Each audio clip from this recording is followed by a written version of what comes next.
The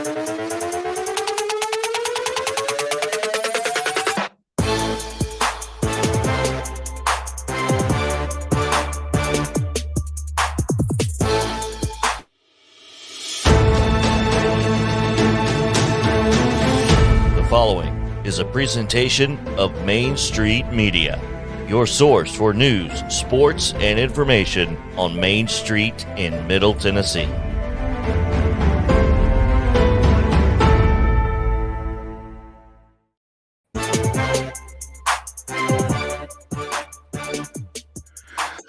Welcome into the Tuesday edition of Main Street Sports Today, presented by Mid-Tennessee Bone and Joint. I'm Maurice Patton, Justin Kulik running the controls for us again on this Tuesday as we continue to carry on without Chris Yao, who is still on paternity leave following the arrival of Chandler Elena Rose last Thursday. So Chris is absent with, well, I guess he's absent with leave. I don't know. But a lot to talk about here on this Tuesday as we continue to look at college football. We've got the CFP rankings for week 3, I guess, coming out later this evening, and we'll kind of knock that around and see what we think that might look like later on today. We've got Teresa Walker of the Associated Press set to join us as the Titans on a short week are headed to Green Bay for a Thursday night game. Wes Rucker with 24/7 Sports is going to be with us as well as we talk a little UT football and a little UT basketball coming off of that Sunday loss at Bridgestone Arena to Colorado. Some interesting stuff or some interesting comments in the aftermath of that 78-66 loss there. At the top of the second hour, we will be joined, as we are every Tuesday, by Chip Walters, the voice of the Blue Raiders. He'll have a win on the football field to talk about, among other things. And it's Top 5 Tuesday. And in light of some news that came out earlier today, which we will get to here in just a bit, our top 5 between Justin and I will be top 5 logos, top 5 sports logos. So should be fun there. Justin, you were asking me a little bit ago, how is your Tuesday going? Not bad, man. Yeah, it's the day before hump day, so just got to power through, I guess, right? Power through. Exactly. Obviously we have been without Chris for a few days here on Main Street Sports Today. Another venture that the two of you are involved with. Let me get it right. Mornings on Main Street, Moms. There we go. There you go. I guess Chris has been absent from there as well. How has that been going here over the last little bit? Not bad, man. It's obviously not, or it's obviously better, or not better, I wouldn't say, just because Zach's filling in. He's doing a tremendous job. He's being gracious enough to do so. And so, that aspect's been great. Someone stepping up and then doing it. But I do miss Chris, so Okay. It's hard to replace the Yowmeister. That would be Zach Womble from the Sumner County arm of Main Street Media stepping in there for Chris on Yes. Mornings on Main Street, which airs 10 to 11? Is that right? 10 to 11, yes, sir. 10 to 11, getting you caught up on everything going on across our Main Street Media properties. So be sure and check that out. And again, they are also carrying on without Yao. So life goes on, I guess. Anyway, we should play I'm sure Chris is probably watching. If he's not, we should create some kind of prank. We'll be like, well, we're probably just gonna go solo now. Yeah, well, that'd be hilarious. I don't even think I could go along with that one, Right. to be honest. This is it's a little different, that's for sure. But we don't want to get too far along without as we do every day, giving you our scores from yesterday and our lengthy schedule for today because we now have, on top of everything else, high school basketball. Love it. We've got Hall of Champions games scheduled this week, which, contrary to what some would tell you, they do count on your regular season record. So, folks, be sure and include your results from these in your record. These are not exhibition games. They count. They are for real.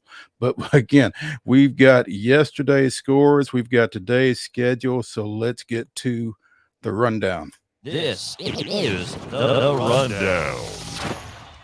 Monday Night Football action last night. The Philadelphia Eagles left the ranks of the undefeated as the Washington Commanders knocked off Philadelphia 32-21 with a late touchdown on a lateral attempt by the Eagles there. So Washington with the win there. In women's basketball action on Monday night, Lipscomb with a 67-45 win over Mississippi Valley State.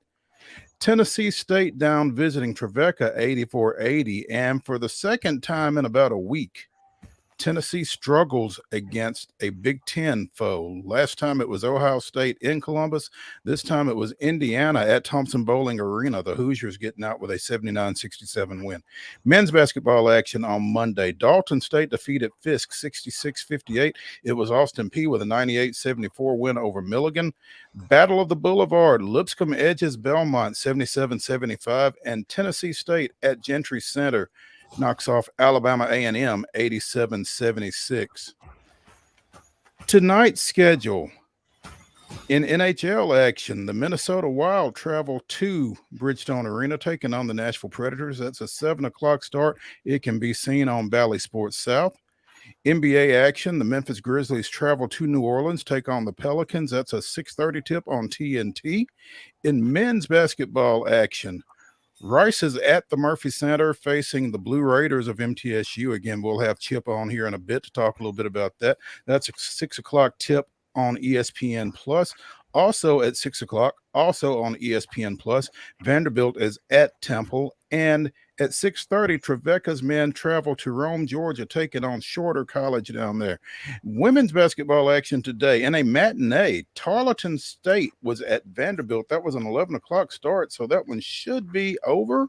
And we'll try to get a score for you here in a bit. I don't have it right in front of me, but we'll see if we can't come up with that. High school basketball action tonight, and there's a lot of it.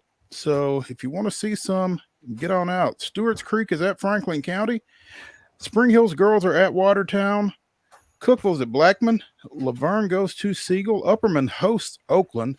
Lebanon is at Cane Ridge. McGavick plays at Knowledge Academies. Marshall County is at Smyrna. Franklin goes to Green Hill. Harpeth is at Greenbrier. Forest goes to Liberty Creek. Portland hosts Trousdale County. Wilson Central takes on visiting Station Camp. Culleoka hosts Cornersville. Cascade goes to Hampshire. Columbia Academy is at Hillwood. Cheatham County is at Hume Fogg. Stratford goes to Hunters Lane. Mount Pleasant hosts Eagleville. And these are all 6 o'clock starts, by the way. So, again, Eagleville is at Mount Pleasant. Santa Fe takes on visiting Fairview. Zion Christian goes to Lewis County. Glencliff is at Overton. Nolensville hosts Shelbyville. Hickman County goes to Summit. Columbia Central travels to Rossview. Sycamore is at Springfield. Clarksville Northwest takes on Clarksville Academy at Northwest. Christ Presbyterian Academy goes to Franklin Grace. Antioch is at University School of Nashville. Davidson Academy's girls play at Harpeth Hall. Hillsborough is at Lipscomb Academy. St. Cecilia, in a girls-only game, obviously, plays Christian Community.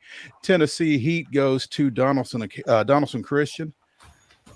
Franklin Road Academy is at Friendship Christian. Ezel Harding's boys are at Nashville Central Christian. Whites Creek's boys are at Watertown.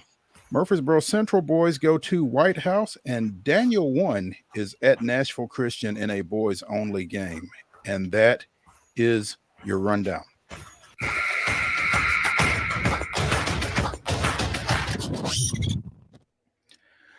Top story today, and a little disappointing that Yao isn't here for this one, but couldn't really hold it. Breaking news out of Memphis. The release from memphistn.gov headline says, "We're home. Professional football returns to Memphis with iconic USFL showboats." So the USFL, the Spring Football League that started up last year with 8 teams all playing in Birmingham at a central hub, is now playing in Memphis. And apparently it appears that Memphis is the relocated Tampa Bay Bandits from last year. So, and apparently the USFL, rather than playing all of its games in one spot as they did last year, they are kind of branching out.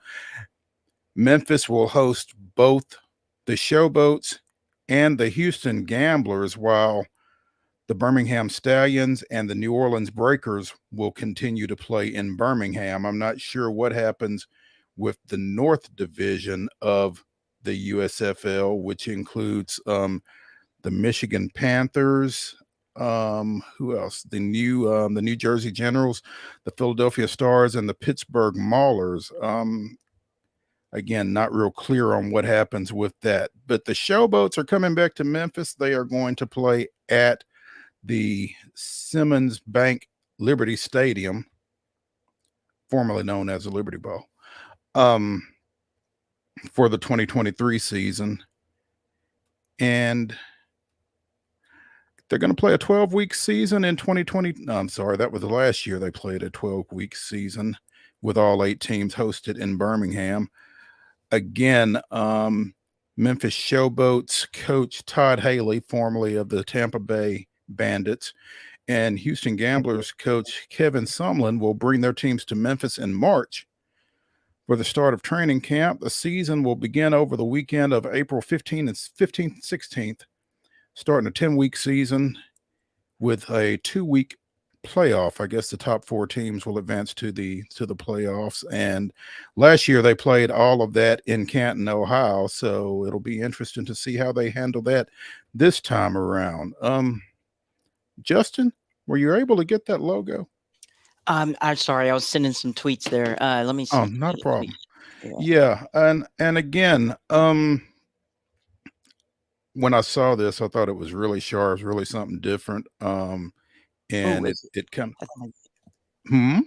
I think I got it. You think you got it? Let's see what you got. All right, I'm about to share the screen here. Actually, I'm going to save the image so we don't have to deal with the pop-ups. All right. Give me 1 second. That's a cool name. I like the Showboats. You know what it's what is it from, or is there any, what's the significance? Well, I guess because Memphis is a river city, and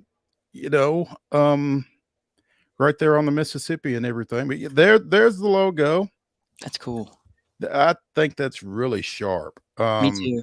They changed the colors. The old Memphis Showboats, which featured Reggie White and former Alabama quarterback Walter Lewis, among others, they were kind of an Ohio State-ish red and gray and white. This is, and I don't know if this is piggybacking off of the Grizzlies or what. Oh, could be. It kind of, the font, honestly, now that you say that, the font kind of looks similar to the Grizzlies. The font and certainly the colors as well. Right. I was thinking more Chattanooga Mocs, but I'm a little biased. I understand. Spend a little time in chat. Right. But yeah, so I think that's a really sharp logo. Might have to actually drop a couple of bucks and try to get some Showboats gear for this one. But I'm sure, like I said, our minor league football expert Chris Yao will be grabbing some Showboats gear as well with this logo. but later in the show, again, our top 5 will be top 5 sports logos. So stay with us as we get to that in the final segment. But yeah, that's our top story. Top story 1A came down yesterday evening. There's an article up on mainstreetpreps.com. Pope Prep quarterback Kenny Minchey, who had committed to Pitt, I'm not sure exactly when it was that he committed, but he had been committed from the start of this season, announced that he has decommitted from Pitt yesterday afternoon.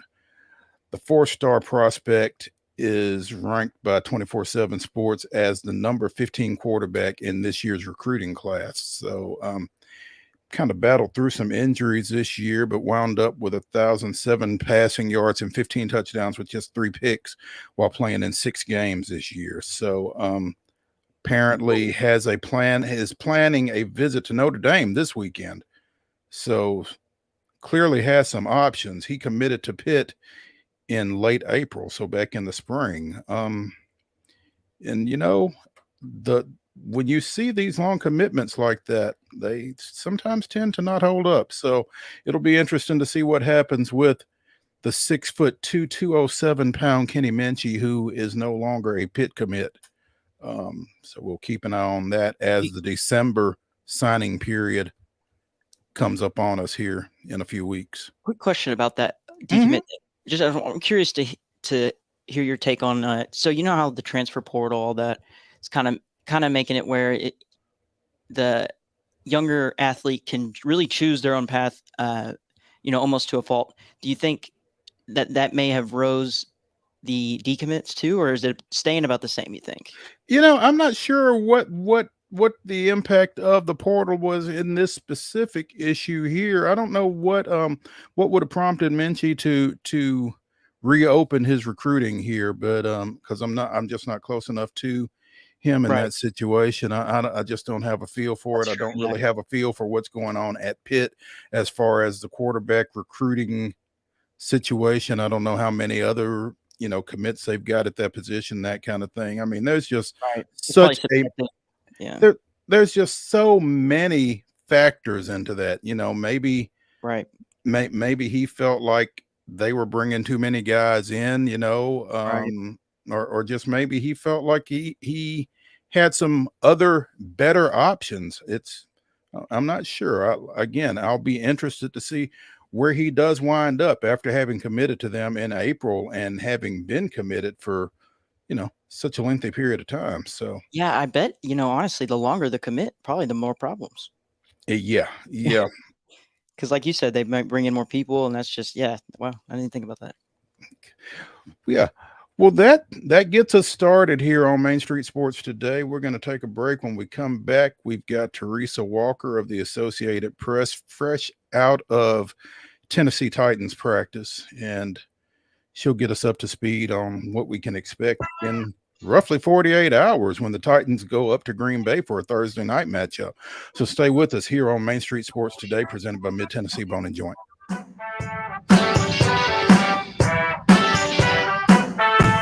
Mid-Tennessee Bone and Joint treats your orthopedic injuries and existing conditions. Our trained physicians will get you back in the game faster. Contact us at 931-381-2663 or www.mtbj.net.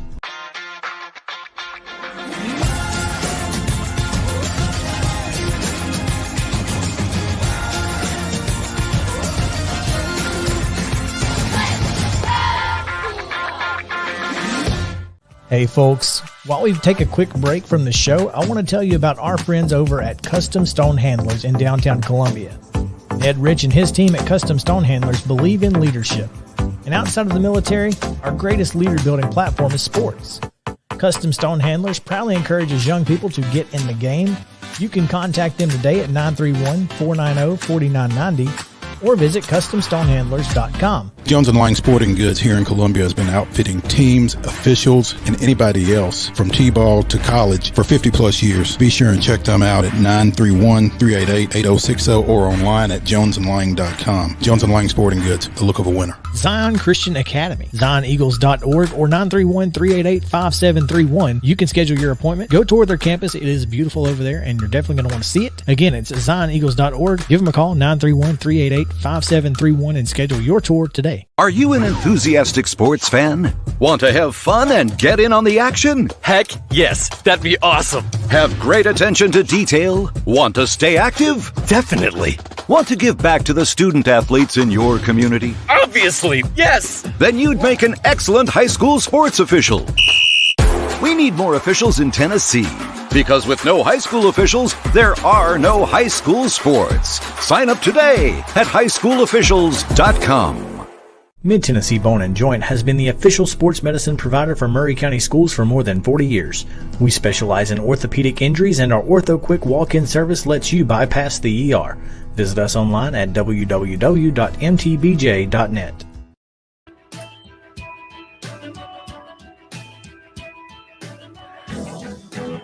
Welcome back to Main Street Sports Today, presented by Mid-Tennessee Bone and Joint. I'm Maurice Patton, along with Justin Kulik, and we are now joined by Associated Press Tennessee sports editor Teresa Walker.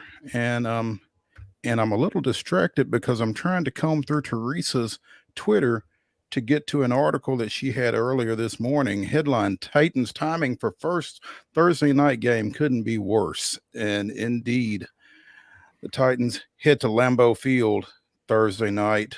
And as we've gotten used to here over the last year and a half, I guess, Teresa, they are pretty patchwork yet again.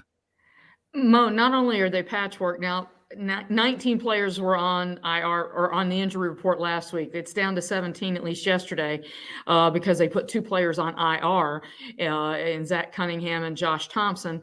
And, they released an updated, now it was a walkthrough estimated. Somebody asked how Mike Vrabel this morning, how I think, Amani Hooker was listed as a full participant, right?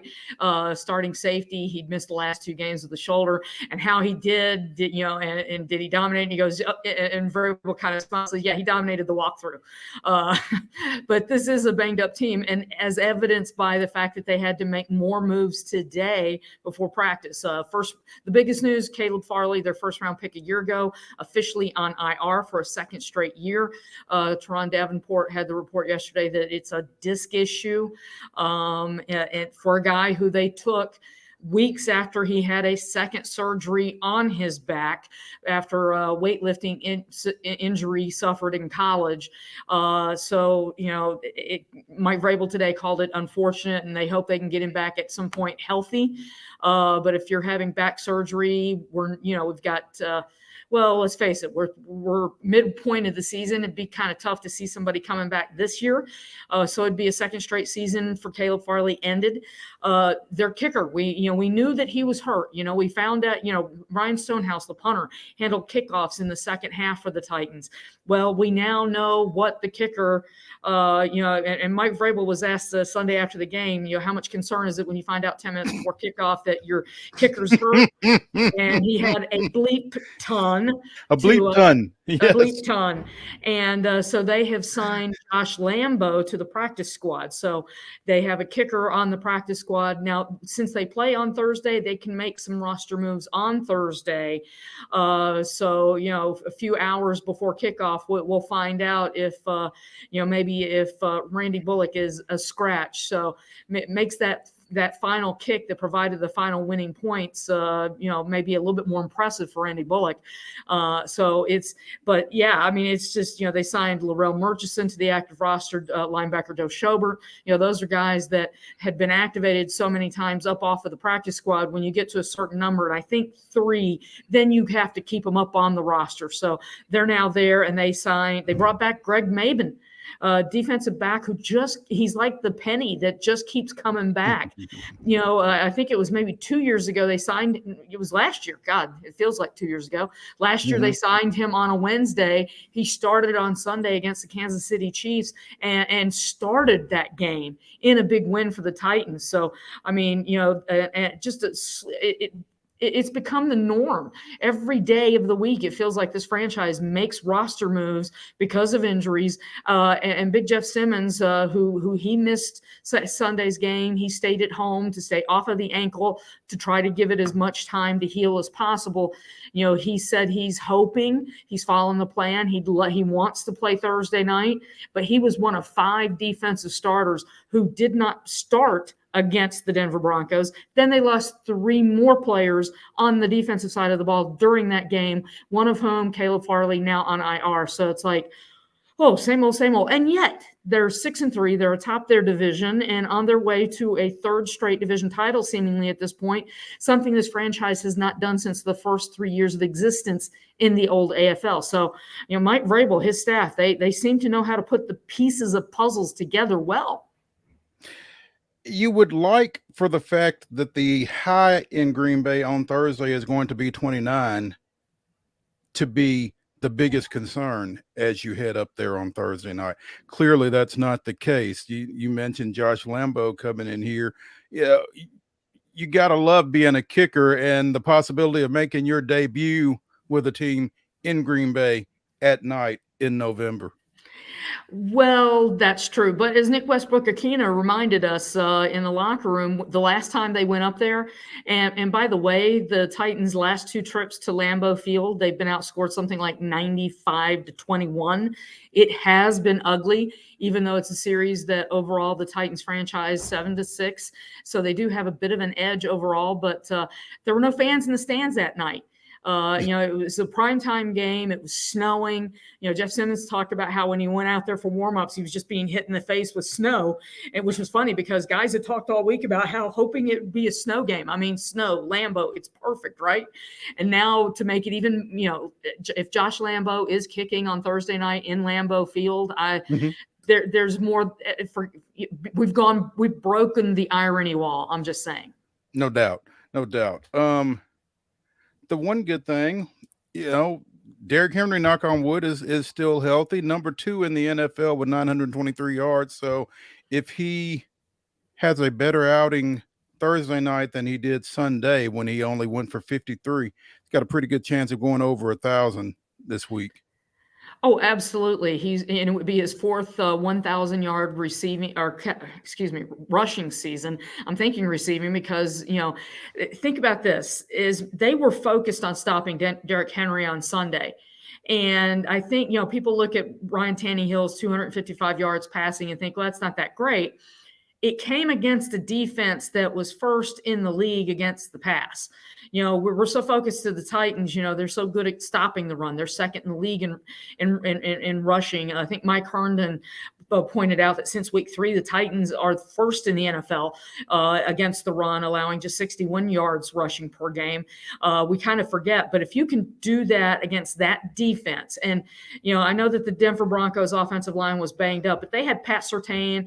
They had those pieces. Kareem Jackson, Justin Simmons sat out that game, but the rest of the Denver defense was there, and they were able to do what they did, throwing the ball. And Ryan Tannehill, let's be honest, he spent much of the first half working off the rust of having sat out a couple of games with his ankle and moving around on an ankle that, is not feeling that great. And that's the thing. He was listed as limited in yesterday's estimated walkthrough. So, I think those numbers, maybe look better in hindsight than they did on Sunday. But the fact of the matter is, Mo, and you know it, and the rest of the NFL knows it, when teams prepare to play the Tennessee Titans, stopping 22, Derrick Henry, is first and foremost on their defensive plan. And they're going to have to keep proving that they can throw the ball to back people away from the line and give Derrick Henry some room to run. It's just that simple. Absolutely. You mentioned Tannehill, 255 yards Sunday on 19 of 36. 10 of those completions were actually to receivers. Nice change, wasn't it? And Nick Westbrook-Akina, he had a career high 119 yards receiving. Let's put it this way. He tripled the amount of receiving touchdowns that the receivers had this season. Robert Woods had 1. That was all that they had coming into Sunday's game. So, Traylon Burks is back off of IR. He helps give them an extra dimension to the offense. And there was a nice little pass to him in the second half that it was a play, honestly, I had wanted to see them maybe open the game with, to get Tannehill going, get Burks going, get them going early in the game. Maybe they throw that a little sooner on Thursday night. And it's going to be interesting. Think about this. This will be the 3rd time in prime time for the Tennessee Titans this year. The Sunday night game just over, it feels so much longer than it was, but literally like 9 days ago in Kansas City, they're 0-2 in prime time. But here's another stat for you. Mike Vrabel and the Titans on short rest games, and this counts as a short rest game, 9-2 in his tenure. So that's something that they're going to need to lean on to try and pull this one out. Because let's face it, yes, the Packers big win, big win, big comeback against the Dallas Cowboys, rallying from 14 to win in overtime. But this is a Packers team that's struggling. Mm-hmm. And, the Tennessee Titans, winners of 6 of the last 7, this is a big opportunity for them to go and get a win that can maybe help make up for what they didn't get in Kansas City and for what they missed out on the first 2 games of the season. And for all the talk about the receivers coming out of this Denver game, maybe rookie tight end Chig Okonkwo needs to get a little bit more involved?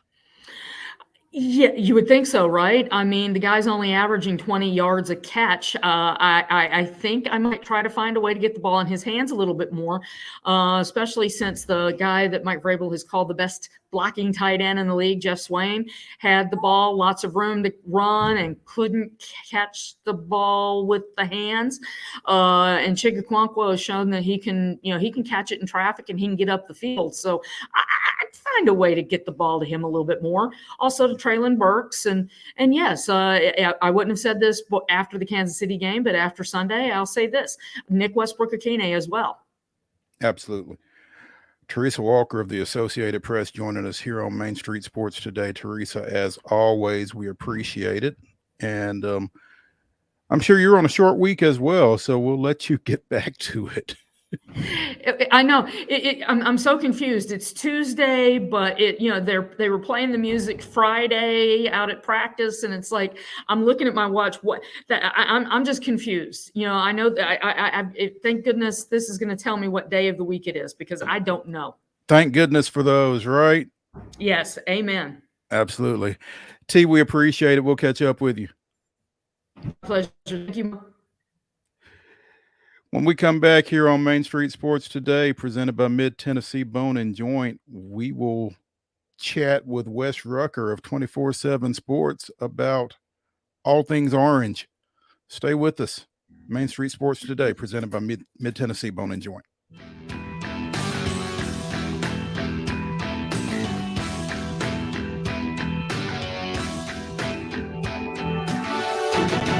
Mid-Tennessee Bone and Joint treats your orthopedic injuries and existing conditions. Our trained physicians will get you back in the game faster.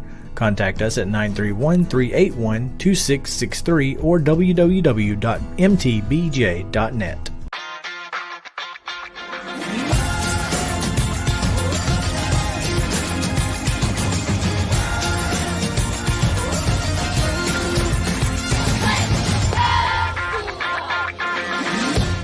Hey folks, while we take a quick break from the show, I want to tell you about our friends over at Custom Stone Handlers in downtown Columbia. Ed Rich and his team at Custom Stone Handlers believe in leadership. And outside of the military, our greatest leader building platform is sports. Custom Stone Handlers proudly encourages young people to get in the game. You can contact them today at 931-490-4990 or visit CustomStonehandlers.com. Jones & Lang Sporting Goods here in Columbia has been outfitting teams, officials, and anybody else from T-ball to college for 50-plus years. Be sure and check them out at 931-388-8060 or online at jonesandlang.com. Jones & Lang Sporting Goods, the look of a winner. Zion Christian Academy, ZionEagles.org or 931-388-5731. You can schedule your appointment. Go tour their campus. It is beautiful over there, and you're definitely going to want to see it. Again, it's ZionEagles.org. Give them a call, 931-388-5731, and schedule your tour today. A game without a crowd is just a scrimmage. A performance without an audience is just a rehearsal. Without your presence, high school sports and the performing arts aren't possible. Ensure that these essential extracurricular activities continue to enrich the lives of students in Tennessee. Purchase a ticket to your local high school's game or performance. This message presented by the TSSAA.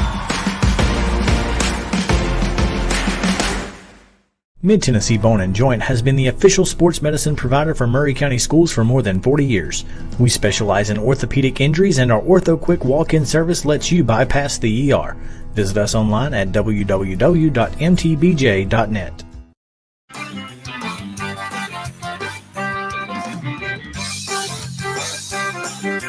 Welcome back into Main Street Sports today, presented by Mid-Tennessee Bone and Joint. I'm Maurice Patton.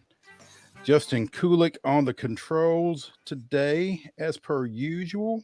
And we are hoping to get Wes Rucker on in the next bit. It seems that there has been a breakdown in communications in terms of getting him the link, Justin. So, Did he not? He didn't receive it. he did not receive it. Okay. I will work on that. Sorry about that. I don't want to give his email out on the air. I'm gonna type it to you, and you tell me if that is the correct one. All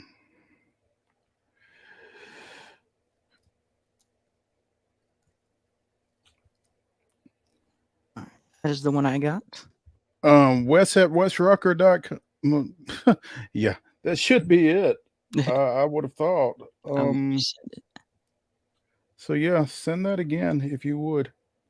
For some reason, Gmail has all my emails go to spam. It's because they don't like me. I'm just kidding. Yeah.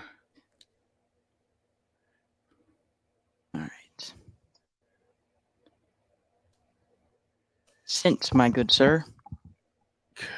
All right. In the meantime, we talked a little bit yesterday about UT bouncing back from that loss at Georgia with that huge 66-24 win over Missouri. And again, with the CFP rankings coming down later this evening, UT was number 5 in the rankings last week after the loss to Georgia.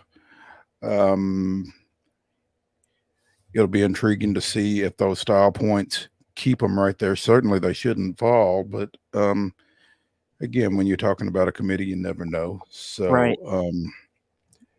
Yeah, I wonder if Hendon Hooker leading the band will give him any good brownie points. That was pretty cool. That seems to be kind of the pinnacle of celebrity for Tennessee football when you get to ascend to the top of the bandstand and direct the band in Rocky Top there. So that's always good stuff.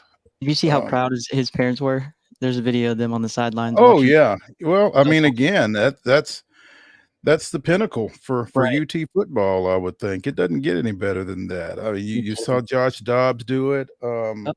Obviously Peyton's done it. So that's as good as it gets. So I wouldn't know what to do. I guess that's why he's up there learning. Yeah, I don't think we have to worry about it. Yeah, I guess we're not next, huh? No. At any rate, still efforting to get Wes. That's correct. Oh, he's on. Here we go. Bring him in. There he is. There he is. Wes Rucker of 24/7 Sports joining us here on Main Street Sports Today. Wes, man, appreciate you staying with us through the glitches on this end. So no problem. Life for me is one big glitch the past couple of days because my wife is in Toronto on business. So downstairs there's a corgi, an 11-month-old, causing all sorts of disturbances. So life is one big distraction this week. So hence my appearance, I think. Well, if you're anything like me, you got a face for radio anyway, so we'll just do the best we can. But Wes, after what happened in Athens, I would think that Saturday's performance kind of proved that to be nothing more than just a glitch, so to speak. Yeah, I think so. I mean, I think you have to give Georgia credit where due. Georgia is for 2 years in a row, that's been the only defense that's made Tennessee's offense look human. Other than Georgia, the only time Tennessee stopped itself the past 2 seasons, other than a couple of possessions against Pitt, maybe, was when Tennessee stopped itself. And I think Narduzzi at Pitt has faced Heupel so many years in a row back to UCF and Pitt. He knows some things about that offense. Clearly, Georgia has some guys that understand that offense as well, and they have the dudes to give you problems. So I don't think it's a huge coincidence that Georgia's done it 2 years in a row. I do think on a neutral field that would be a much better game. But Tennessee, Alabama would probably like to have played Tennessee in Bryant-Denny this year. It didn't get the chance to do that. So that's part of it. But yeah, I mean, I think what you saw last week is more indicative of what Tennessee's offense is, which is just sort of a machine. Did you watch TCU Texas? I did, actually. I got to see probably the final 3 quarters of that game after I got home from Neyland. So I got to hear the first part of it, and then I got to hear the final 3 quarters, or got to watch the final 3 quarters. Is TCU a Final Four team? If it wins out, yes, I think it is. I think if you go through the Big 12 unbeaten, I think there's enough in that league to where if there's 4 spots, one should go to the champion of that league if it's undefeated. If TCU loses a game, I don't think it should be in. But if it wins out, I think it probably should be. I think there's value in winning. I mean, TCU, of the 8 or 9 teams, I think there's 9 teams that are still candidates, really realistically, for the playoff. And it's played the second or third toughest schedule of anybody. You know, Tennessee's played the toughest by far, and then you got LSU, and then you got TCU, who's played the third best schedule to this point. So TCU, you could argue, has a better resume than either Ohio State or Michigan right now, because those guys haven't played anybody. So I think the Ohio State-Michigan loser falls out of the top 4 and should stay out of the top 4, to be frank. And I think at that point, you've got, if TCU goes unbeaten, it's in. And then you've got a final spot that would be either, let's say, Tennessee, or maybe USC, if it runs the table, can sneak in there with the one loss Pac-12 champion. And then all hell breaks loose if LSU, wins the SEC championship, which I don't think will happen. But if it does, I still think Tennessee has a better resume, but I don't know if that'll matter. So long story short, if TCU goes unbeaten, in my opinion, it absolutely deserves a spot. All right. Want to shift gears, Wes, because the overlap is always a fun time of year for sports media. You've got football wrapping up, you've got basketball starting up. Oh, and after last night, I don't know how much attention you pay to women's basketball necessarily, but what is the bigger concern in Knoxville? UT men or UT women? I would say probably the women right now, to be honest, because there's a couple of losses there. And they lost to some decent teams. So let's not, freak out or anything. But I think there's probably a little bit more concern there, because with the men, I don't think to me, when I look at that men's team, I see 4 starters back from a 27-win team. So I think you have to call Sunday's loss to Colorado what it was, which was pure garbage. It was pure, unfiltered, nasty, stinky, hot pile of garbage. But it was one game. And I think that they play enough of a non-conference schedule. They have plenty of time to get that thing sorted out. It's not football. No one needs to freak out over one game in November, no matter how bad it is. If it keeps happening, then it's a big concern. But I think there's probably more concern with the women, probably a little bit less of a track record there in terms of recently kind of having some success in certain ways. So I don't know that anybody's panicking over either, but I would say probably a little more concern over the women. Did you see Lamonte's tweet? I absolutely did. What were your thoughts? I'm trying to locate it, but no, it was. There's a fraternity of guys who have played point guard for Rick Barnes. And I've said before that there's a certain type of dude who can play point guard for Rick Barnes. And if you can't do it, you will be gone after 1 year, because it is it's an unfiltered torrent of just vile stuff coming at you all day, every day, in terms of getting you ready, because he thinks his point guards need to be tough. They have to run the team. They have to be able to succeed in road environments. They have to be able to handle the pressure in big spots. So he applies pressure to them all the time in sort of a kind of hoping that it makes diamonds kind of deal. And I think Lamonte, being the kind of guy he is, he's tough enough where he will do and say whatever he thinks, no matter what. And that's why everybody respects Lamonte Turner, because I've covered a lot of sports here over a little over 20 years. I've never covered a tougher dude than Lamonte. I mean, this is a kid who tried to teach himself to shoot left-handed when his right shoulder needed surgery. And he wanted to teach himself to shoot left-handed instead, because that's what kind of dude he is. But I think he speaks some truth there, in that when Rick Barnes' teams struggle, he has a tendency, whether he knows it or not, to place blame more so on players than himself. I don't know that he knows that it comes across that way, but it does. And sometimes it comes across that way. And I think if you, in fairness, if you go in and watch that game against Colorado, Zakai Ziegler was not as decent as those stats say he was. He had a bad day. He was out of control. He does need to play better than that. But, and Barnes just trying to make a statement there. He's trying to say, listen, man, you're the point guard. It starts with you. If the team's out of control, it's because you're out of control and you need to get this fixed. And I think Lamonte probably took exception to that. The kids use the word triggered these days. I think probably he felt that another point guard was getting it, and he didn't want to hear that right then. So he said, "Hey, man, come on, it starts with you, coach." And he'd say that to his face too. Lamonte just does not care at all. But I think I don't have a problem with what Lamonte said because I think there's truth in it. But I also think just in this one instance, you look at Zakai's performance on Sunday and you would say, yeah, you got to be better than that kid. Is there a balance between, yeah, you got to be better than that, and I told him before I came in here that he's no longer our starting point guard? I mean, isn't there a happy medium somewhere in there? Yes, there is. But I've said this, if you really want to understand Rick Barnes, you got to go back to that old Jerry Seinfeld joke back from the show. Obviously, I think everyone's seen Seinfeld, right? So he talks about that story of when you reach a certain age, you put the car in reverse and you don't look in the mirror anymore. You're just going back, right? It's like you put the car in reverse. I'm backing up. I'm not looking. That's what that is the Rick Barnes mantra. He's been doing this for 40 plus years. He's going to do things his way. And I think in some ways, he has adapted what he does stylistically and mentally, psychologically to the way kids are wired these days. But there's some areas where he's just not going to bend. This is how he's going to be. This is what he's going to do.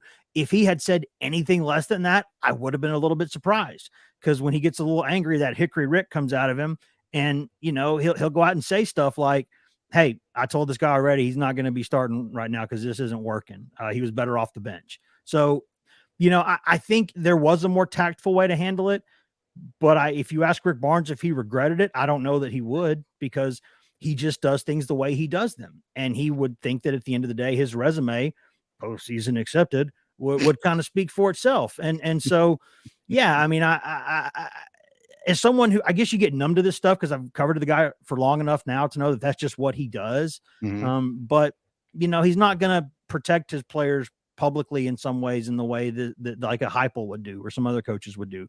He just is old school, and he is going to get after the players. He's going to challenge them, and he's going to think, I've been doing this for 40 years. I've won 1 billion games. I know what I'm doing. Listen to me. And that's just, for better or for worse, that's how he's going to be. And I will say, at the end of the day, his players do love him, and Zakai Ziegler loves him, and he loves Zakai Ziegler. And I think Zakai Ziegler is probably mentally and emotionally tough enough that that's not an issue. No, I think that's the good thing about this. I think that there's probably a lot of point guards in particular. It could be a real team impacting issue to come out of it. Yeah, no, with Zakai, I mean, this is a kid who, I don't think homeless is the right word. I think that's too strong a word, but did not have a permanent residence for a long time. He used to have to sneak on the train to get in, to New York to go to school, and he'd have to sneak into the back so he didn't pay for it. This kid has seen some things. This kid knows some things about life that kids his age in this country should not have to know. He has lived a life that has been challenged and challenging, and nobody thought he would be a prospect of this caliber. He's 5'8", maybe. They list him at 5'9". He ain't that, I'll tell you that. But he is, pound for pound, one of the toughest dudes you're ever going to see. And he's mentally tough. And I think you could throw just about anything you want at him, and he's going to give you the response that he's going to give you his best.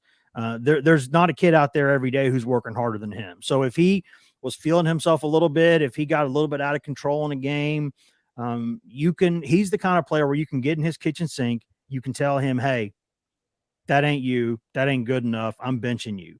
And some guys might fall apart when you do that to him. But Zakai Ziegler, I would be shocked if he's one of those guys. I think he will take this in stride. I think, and this, to be honest, going into the season, he said he didn't want to start. He said he likes coming off the bench. He feels like he can impact a game better coming off the bench. So maybe at the end of the day, maybe this is a better thing for him. I don't know, but at least for now, they need him. He's the only pure point guard on this roster. Josiah Jordan-James came as a point guard. He's a wing. Santiago Vescovi came as a combo guard. He's a 2. Tyreek Key can handle the ball. He's a better point guard than people think he is, but he's a 2. Zakai Ziegler, even though he's a scoring point guard, he is the pure point guard on this team. They were not able to get the kid from St. Louis. I thought they were going to get him in as a transfer. Some things didn't go the way they wanted. At the end, they were surprised, a little bit angry, and they didn't get him. And then obviously Kennedy was a one done like everybody knew he was. So this was put on Zakai, and this was said, listen, man, you got to be one of the alphas on this team, bud, but you got to do this. And I think by the end of the year, I think he will be fine if he's healthy. That kid, I get why this is a little bit controversial, because to be honest, I wouldn't have said it the way Rick Barnes said it. And I think a lot of people agree with that. But it's just in that program, they don't really do a lot of behind the scenes drama. Like when a guy comes in and there's drama, like look at Brandon Huntley Hatfield. He's gone. He's in Louisville now because he came in after 1 year and there were things he wanted to do. And I wanted this many touches a game. I want to play this position. And they're like, no. You can leave if that's what you want to do. They just don't do that stuff in that program. So I think he'll be all right. Wes Rucker, 24/7 Sports, joining us on Main Street Sports today. Wes, appreciate you coming on with us and shedding a little insight, a little knowledge. Love following you on Twitter. Tell everybody where they can do that if they so desire. Yeah, if they want the pure, unfiltered me, they can go to twitter.com/RussRucker247 and get that. If they just want Tennessee news, they can go to twitter.com/GoVols247 or Facebook.com/GoVols247, or they can go to GoVols247.com and get the best staff covering Tennessee sports out there year round all the time. So yeah, there's a million different ways on the internets. You can go through all of the internets. We're everywhere. If you want to find Wes Rucker, you can certainly do that. And if you're interested in UT sports, you probably should. And Wes, if you want to come down to Old North Knoxville right now in this beautiful old historic neighborhood and rake my yard, get these leaves out of it, you can also do that if you want. No, we ain't raking no leaves, man. I had a Facebook rant on that a couple of weeks ago myself. No, they'll be just fine where they're at. Man, appreciate you. We'll talk to you soon. No problem. Anytime, Mo. You know that. All right.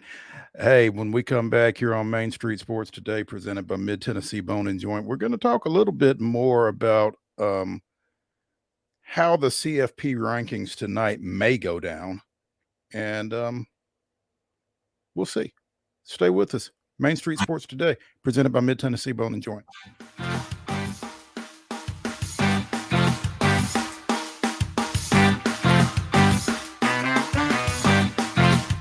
Mid Tennessee Bone and Joint treats your orthopedic injuries and existing conditions. Our trained physicians will get you back in the game faster. Contact us at 931-381-2663 or www.mtbj.net.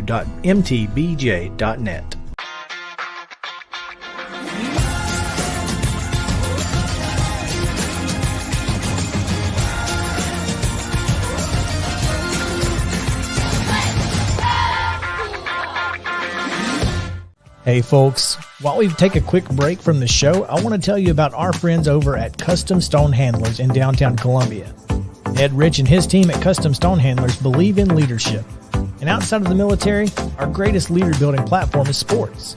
Custom Stone Handlers proudly encourages young people to get in the game.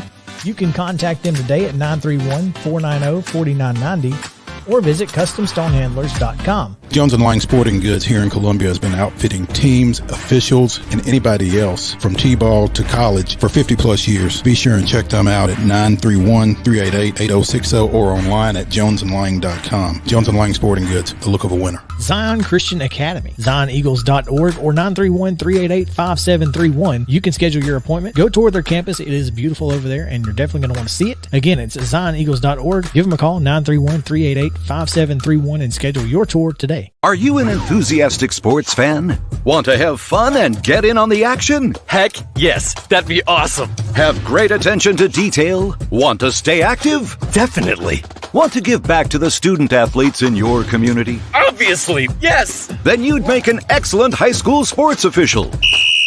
We need more officials in Tennessee. Because with no high school officials, there are no high school sports. Sign up today at highschoolofficials.com. Mid-Tennessee Bone & Joint has been the official sports medicine provider for Maury County Schools for more than 40 years. We specialize in orthopedic injuries, and our Ortho Quick walk-in service lets you bypass the ER. Visit us online at www.mtbj.net.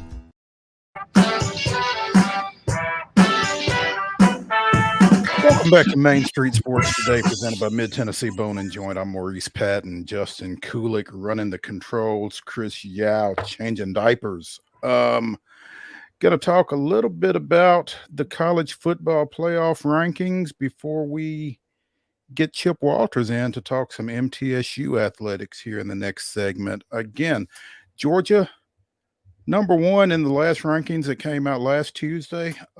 Obviously won big against Mississippi State. Ohio State, number two. Michigan, number three. TCU, number four. Defeats Texas 17-10 in Austin.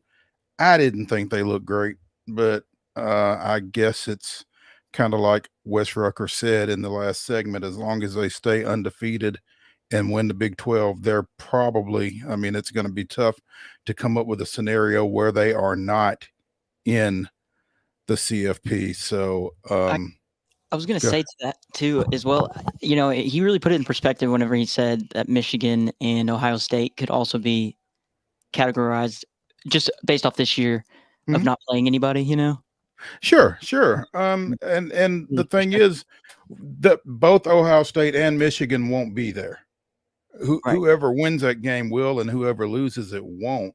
That's so true. that's, you know, if you're Tennessee, you feel like that's an avenue for you to get back into the Final Four, I think. Almost kind of makes it fair, yeah.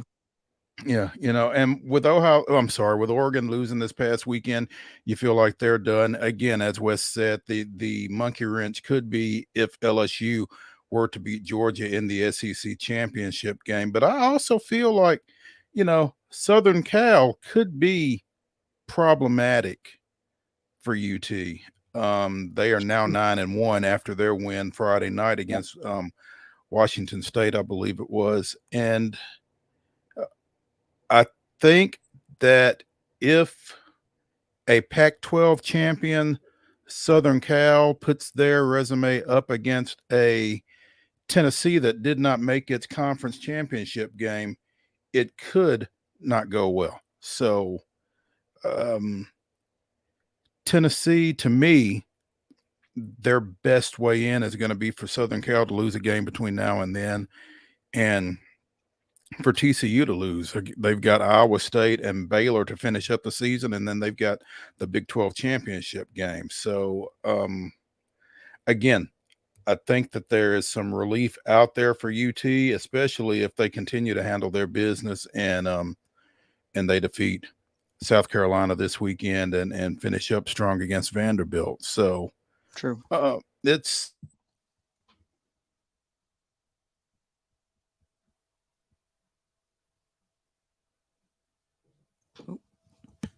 I believe you froze up a little bit there, Mo. doesn't make the college football playoff, given everything else that they've done this year. So. Yeah, that's a good point. You know, last question about that. I feel like I'm kind of ignorant a little bit on it, but does the score matter? I think the score does matter. I don't know how much it matters, but again, I think when you get in front of a committee and you're talking about how impressive or how unimpressive someone was, I think that is where the score kind of comes into play. Scrolling through Twitter as we are wont to do, I came across a tweet from earlier today from Wes Rucker at Wes Rucker 24/7. Strength of schedule for team.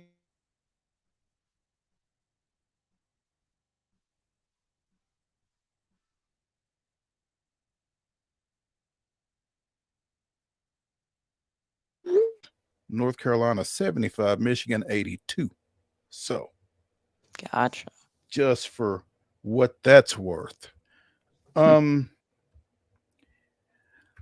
So again, the college football playoff rankings will come out later tonight, and we will probably talk more about them tomorrow around this time here on Main Street Sports Today. But we are going to dip out and come back with the voice of the Blue Raiders, Chip Walters. So stay with us. We'll be right back.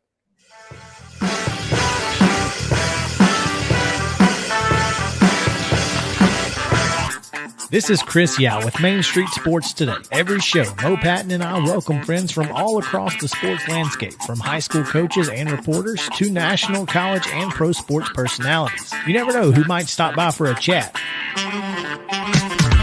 AP Tennessee Sports Editor, three-time Tennessee Sports Writer of the Year 2020 TSWA Hall of Famer. She covers the Titans, the Predators, the Grizzlies, college football, and hoops. Please make welcome Teresa Walker. Former University of Tennessee, former Team USA Olympian, ex-Cy Young Award winner, R.A. Dickey. R.A., did I miss anything? Man, that was sweet. Yeah, I need to listen to that before I go to bed every night. That was nice. Has 5 sports Emmys. That's not bad for the other guy in Wham, Ryan McGee. Other guy in Wham married the best looking girl, Bananarama, so other guy in Wham had a pretty good life. From preps to pros, we're taking on the sports topics you care about. Tune in across Main Street Media social platforms at 2 p.m. or on demand on your podcast distribution platform of choice.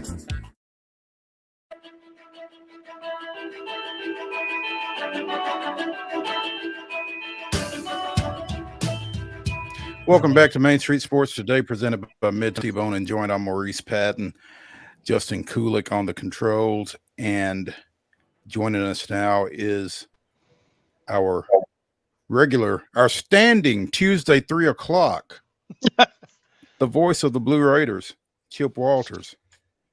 Chip, it's sweater vest time, clearly. We're going full Rick Bird here with the outfit today. So, but looking forward to got hoops tonight. So, right in conference game, Rice is in town. This is part of the change in the conference schedule due to the change in membership. Actually, what's kind of interesting is there are 3 less teams in the league this year, and you play 2 more conference games. Last year was an 18 conference game schedule, so you played everybody a double round robin in your own division. Then you played everybody in the other side. Now you will play a true double round robin against everybody.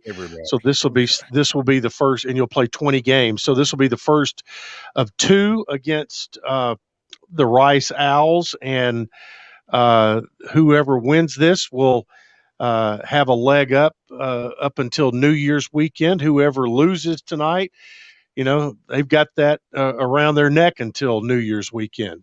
So everybody is going to play 1 early game, and tonight's the night for Rice and Middle. How does the team feel about playing a conference game this early?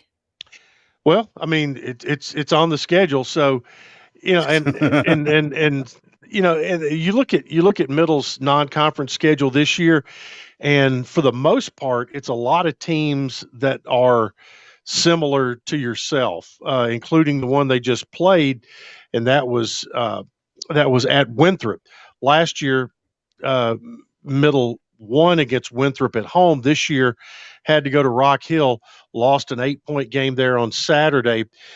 Middle did not shoot the 3 very well, did not shoot free throws very well, and turned the ball over a good bit. So my expectation is very much like a year ago when Middle won a game or 2, then went down to Stephen F. Austin, I should say, and got thrashed pretty good, but had a strong bounce back. The hope would be that lessons were learned in the game at Winthrop with this. Every team you return 67% of your offense, 79% of your rebounding, but it's still a different team. you've got some new pieces and parts, and it's that early. Hopefully, that early wake up call will be good, because coming up next week, you've got you go to Montreal, Canada, to play 3 really good teams there, and you stay on the road and play St. Bonaventure while you're on that trip. So tonight's an important night, not only for the conference, but to get back in the win column with 4 toughies away from home coming up next week. Montreal. Mm-hmm. You making that swing? Nope, I will be with football. Our kind of like unwritten rules in baseball. Mhm. It's that you stay with whatever team you have until they're done. Until they're done. And work in, like I'll be doing the Rice game tonight, but this weekend Dick Palmer will be with Middle. They're going to Missouri State. So actually, instead of 4, it's actually 5 straight on the road or away from home. So the women don't play this weekend. They play Belmont tomorrow night, which will be a huge game because that's 2 really good teams. But they don't play this weekend. So Mr. Palmer is available. He's going to jump back in the men's side of things and go to not Cape Girardeau, go to Springfield.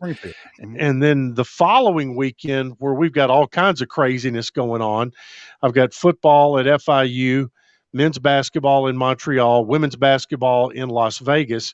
So actually, Wes Bowling, the radio voice of Nashville SC, is going to come in out of the bullpen for a couple of games that we'll be doing remotely from Canada. So just it's like putting a jigsaw puzzle together during November.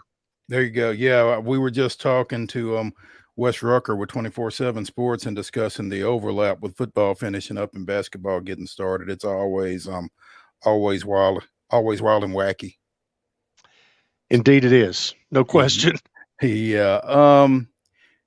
Chip, you spoke of the football Blue Raiders, and they put themselves within reach of bowl eligibility this past weekend. That's right. They sure did. They're 5-5, and it was a walk and mash unit. You had no Chase Cunningham, no Jalen Lane, 2 offensive linemen were out. Jordan Branch out of your defensive line, Raekwon Hartley, who is halftime starter at linebacker, and new guys stepped up, played well. Elijah Metcalf stepped into Lane's spot, had 7 or 8 catches. Frank Pizant continued to run the football hard and effectively. Nick Vattiato, he the last time he started was in the Bahamas when he was named MVP of the Bahamas Bowl. So he jumped right back in, and he threw 76% completion rate, 22 of 29. Did have an interception on the day, but the defense, Mo, in the second half, not only did the special teams get a block punt where Ralph Mincy blocked the protector back into the punter to block the punt, and allowed Jordan Ferguson to pick it up at the 5-yard line and scoop and score, and right there. But you talk about turnovers, and there are turnovers that get recorded, and then there are turnovers that happen that are turnovers, but they just don't count as turnovers. And what I'm talking about there is Middle's defense stopped Charlotte on 4th down 3 times in the second half. And really, Scott Schaefer, I actually bought him a hat the other day. I actually had it made for him. The defensive coordinator, his catchphrase is "Get the damn ball back." So he has a hat now that says GTDBB.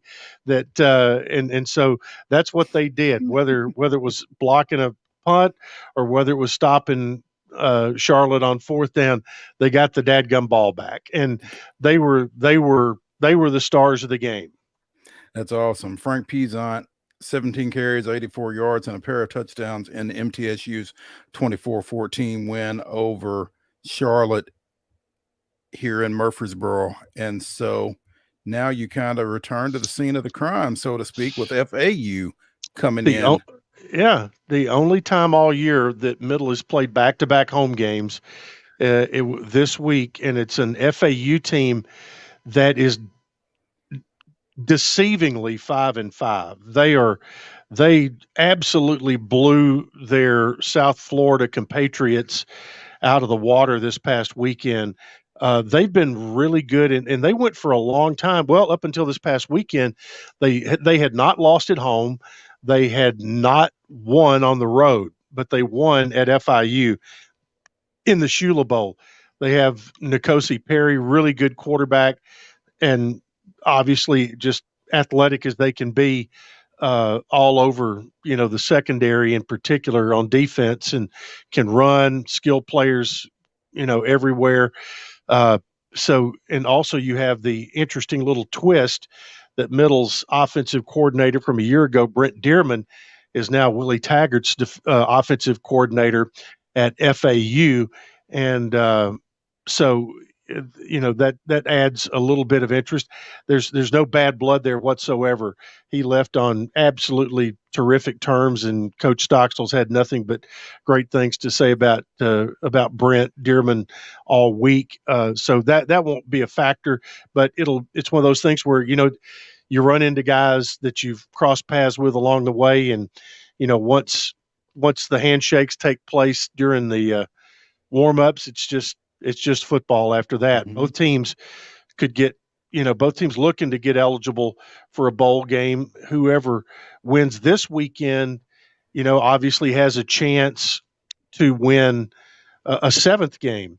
And with slots filling up of teams that have already won 6 games, anytime you can get that 7th game, it puts you ahead of all the 6-win teams for at-large situations. So it's a key game, and you've got plus it's senior day. I was talking to a guy from FAU last night who does their radio, and just reminded him that it's supposed to be 42 degrees on Saturday. So, come on up from South Florida and get you some of that. Yeah, they're not exactly used to that, are they? So, not really. And you hope that it plays into your hands if that's one thing you can play, have go your way, because then Middle turns around next week and goes to FIU to wind up the season. What is the prognosis on Cunningham and Lane? That's interesting. I'm not. I haven't heard anything definitive yet. Mm-hmm. Stock said last night. He said, they practice. They do corrections and do a light practice on Sundays. Monday's the day off. He goes, Tuesday and Wednesday are the days that we really have a much better feel. I would think that it will have been 2 weeks since Chase had his concussion. So I would. It would not surprise me to see him back, because I know when they're looking at the math on Nick Vattiato as well, they'd like to have one more game between now and the end of the season where Nick does not play, because to keep him, because last year he had to play 5, which burned a year. If they can keep him to 4 somehow, then that way he can get that year back basically and still get a little more experience while playing. Now, Jalen Lane, wouldn't surprise me to see him back either. But yet hadn't gotten anything official on that. Right. Who's the third quarterback? There's one of 2. It's either DJ Riles, who is listed on the depth chart right now at both quarterback and running back, and he's played both this year in the same game. But in certain packages that they put out there. The other is Preston Rice, a kid who played at Murray State with Mitch Stewart up there, and he's now as a senior, a grad transfer. He's a really nice ace to have in your back pocket. No question. Preston Rice from Wayne County, That's correct. Former Son of Rick Rice. coach Rick Rice. Yes, sir. Now Oakland assistant. Isn't that right? I'm not sure exactly what his status was at Oakland. There's a lot going on there. Well, understand, but okay, all right. just understand that Preston is Rick's son. So yes, we'll leave it at that. Yeah, that might be the best place to leave that for now. Yeah. Chip, as you mentioned, men's basketball is out of town for a while. Women's basketball, they've got Belmont tomorrow night. Belmont coming off of that loss, that 75-70 loss on Sunday to Louisville at the Curb Center. So again, that should be a good one tomorrow night. Well, you really should. And you think back what Belmont did in the NCAA tournament a year ago and what they almost did in the NCAA tournament. They have a solid ball club, and that is, that'll be a really good matchup in Middle after losing a 1-point game at Mercer. Middle came back and won by 51 on Saturday at Southern Illinois, a team that lost its 3 top scorers and its head coach after last season. They had 11 new players on their roster this year. Wow. And Middle was up 30 at halftime and won by 52. And obviously in a game like that, everybody got to lather up a little bit and get minutes, and that's good coming into this next stretch of games that they're going to have. And as always, Coach Ensel has a very strong non-conference schedule. Yeah, you mentioned going out to Vegas. I guess Thanksgiving weekend they play Texas Tech out there, and then they play Missouri State out there, and it looks as if Savannah Wheeler has been everything that she was expected to be. She is. I mean, you think back to last year, Dorsar was, her graduation was going to be a huge hole to fill, but all of a sudden you end up getting a transfer that led the conference in scoring and was a first-team all-conference player in Savannah Wheeler, and she is a wheeler dealer at point guard. So that has softened the loss of Dorsar, who right now, by the way, is in the Israeli army. That was part of her deal. Once she went back home from the United States, as she would have a 2-year term in the army of her home country. So that was. She understood that on the front end, and she's doing well. By the way, I saw her on a local podcast. But outside of that, you look around, and it's a lot of faces that you recognize from a year ago. I mean, both Middle's men and women return a ton of firepower off last year's teams. When you refer to Savannah Wheeler as a wheeler dealer, I couldn't help but think of Ric Flair. And I'm having a hard time keeping these alligators down. There you go. Woo! Yeah. That's right. Chip Walters, the voice of the Blue Raiders, joining us here on Main Street Sports today, as he does every Tuesday about this time. Chip, appreciate you, man. Stay warm. All right, heading over to Murphy Center right now to get set up for tonight's game. So, hey, tell your color guy I said hey. Well, I will do that, but I think he has a game tonight, as a matter of fact. So he may not be there. Oh, so never mind then. That's correct. So, all right, I won't tell him. All right then. Hey, by the way, I do want to tell Chris and his wife congratulations. Well, if he's watching, then you just did, and if he's not, then I'll have to watch the podcast later, I guess. There you go. All right. Hey, man, we appreciate it. See you guys. All right. Hey, when we come back here on Main Street Sports today, it's Top 5 Tuesday.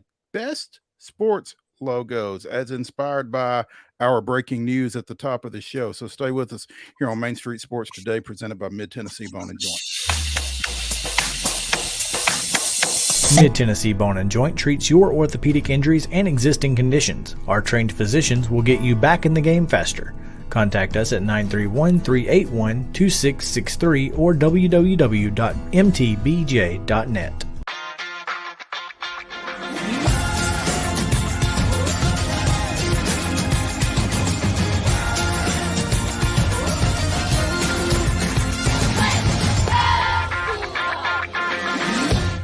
Hey folks, while we take a quick break from the show, I want to tell you about our friends over at Custom Stone Handlers in downtown Columbia. Ed Rich and his team at Custom Stone Handlers believe in leadership. And outside of the military, our greatest leader building platform is sports. Custom Stone Handlers proudly encourages young people to get in the game. You can contact them today at 931-490-4990 or visit CustomStonehandlers.com. Jones & Lang Sporting Goods here in Columbia has been outfitting teams, officials, and anybody else from T-ball to college for 50-plus years. Be sure and check them out at 931-388-8060 or online at jonesandlang.com. Jones & Lang Sporting Goods, the look of a winner. Zion Christian Academy, ZionEagles.org or 931-388-5731. You can schedule your appointment. Go tour their campus. It is beautiful over there, and you're definitely going to want to see it. Again, it's ZionEagles.org. Give them a call, 931-388-5731, and schedule your tour today. Are you an enthusiastic sports fan? Want to have fun and get in on the action? Heck yes, that'd be awesome. Have great attention to detail? Want to stay active? Definitely. Want to give back to the student athletes in your community? Obviously, yes. Then you'd make an excellent high school sports official. We need more officials in Tennessee. Because with no high school officials, there are no high school sports. Sign up today at highschoolofficials.com. Mid-Tennessee Bone & Joint has been the official sports medicine provider for Murray County Schools for more than 40 years. We specialize in orthopedic injuries, and our Ortho Quick walk-in service lets you bypass the ER. Visit us online at www.mtbj.net.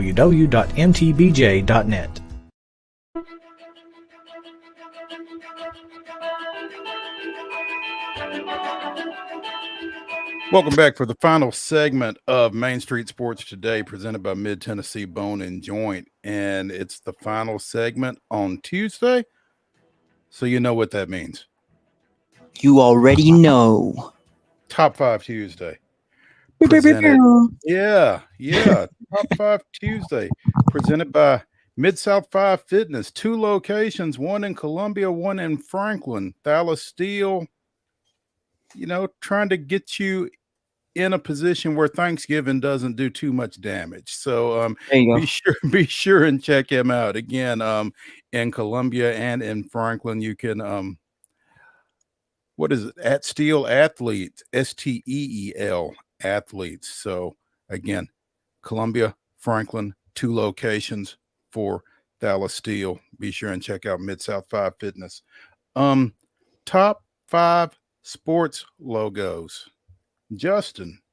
So I realized doing this or researching this topic, it's really hard not to be biased. Oh yeah. But that's okay though. I mean, your top 5 may not be somebody else's. I mean, it's subjective. Good point. I'm gonna go. Or sorry, yeah. No, go right ahead.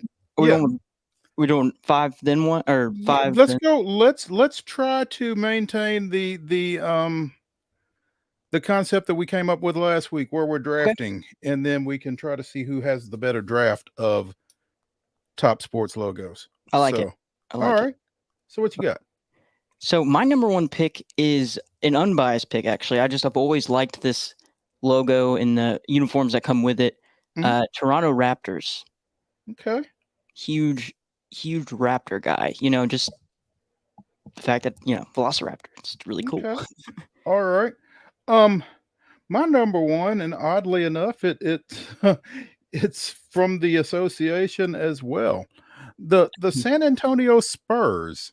Just the spur. I really like that. That's and they're just that black and silver look. It's really clean. I've always been a fan of that, and the teams are typically pretty good as well. So funny you should say that about the black and silver, because that is why I picked my next pick.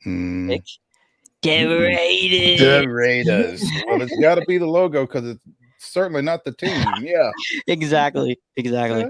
I'm not really fans of people that push cameramen. So Devontae, I'm just kidding. Understood. My number 2. This was an oldie, and it got retired, and then I think it got brought back again. But the Milwaukee Brewers, the glove with the ball in it that makes an MB when you look at it. I do remember that one. Yeah. It's funny. That one actually looks like a more like a futuristic one that they would come up with. You know what I'm saying? Like instead of switching from it. Yeah. Yeah. Ahead of its time. Yeah. Well, what was funny about that is I remember when I was covering high schools back in the mid 90s, I guess, when that logo came out, and Montgomery Bell Academy adopted it. And I believe they got a cease and desist from MLB over it. Oh, really? Yeah. That's funny. Yeah. Yeah. What's your number 3? My number 3 is the old Dolphins logo. Well, they do the throwback. I guess it's I guess it's our throwback. The Dan Marino Dolphins logo. Okay. I like it with the helmet. Dolphin wearing a helmet. Can't beat that.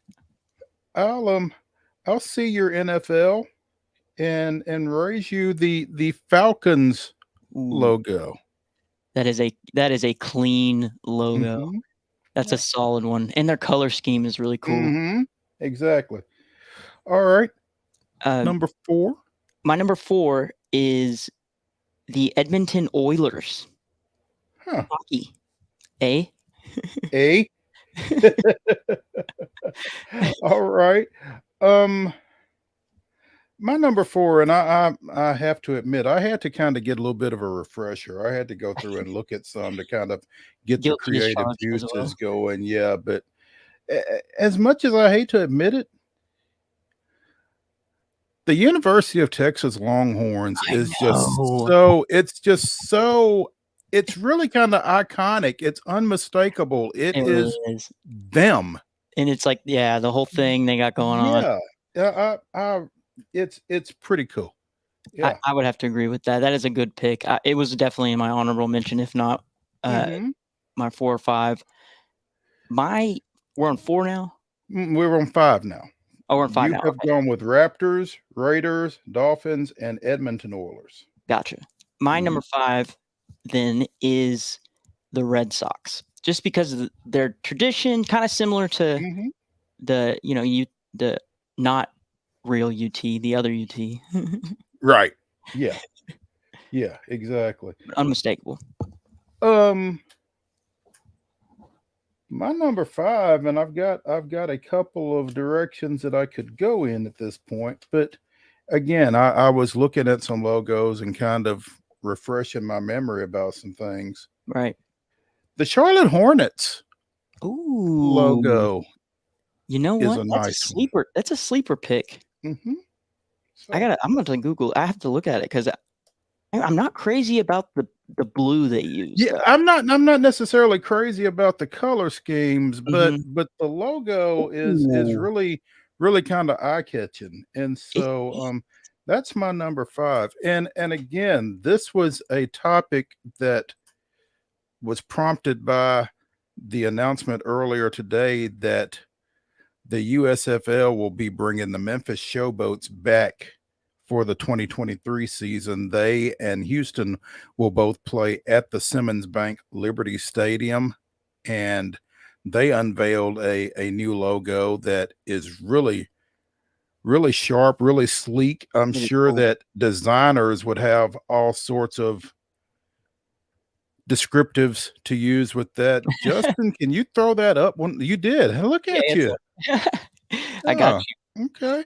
That's the new Memphis Showboats logo. They will be playing at Simmons Bank Liberty Stadium starting in April when the USFL opens its season. I guess it'll be the 3rd weekend of April there, April 15th and 16th. So pretty exciting. Pro football back in Memphis. That's going to be cool. You were right earlier when you said that they're going to have some cool merchandise for that. Definitely. Without question, they are. Yeah. Yes. So that is Top 5 Tuesday, brought to you by Mid-South 5 Fitness. I just went blank there, man. Mid-South 5 Fitness, 2 great locations in Franklin and Columbia. Thala Steel, getting you in the best shape you can be in. So be sure and check him out. And that is going to take us to the wire here on this Tuesday. Be sure and check us out Wednesday at 2:00 for another edition of Main Street Sports Today, presented by Mid Tennessee Bone and Joint. For Justin Kulik, I'm Maurice Patton. Go check out some high school basketball tonight. We'll see you tomorrow. See y'all.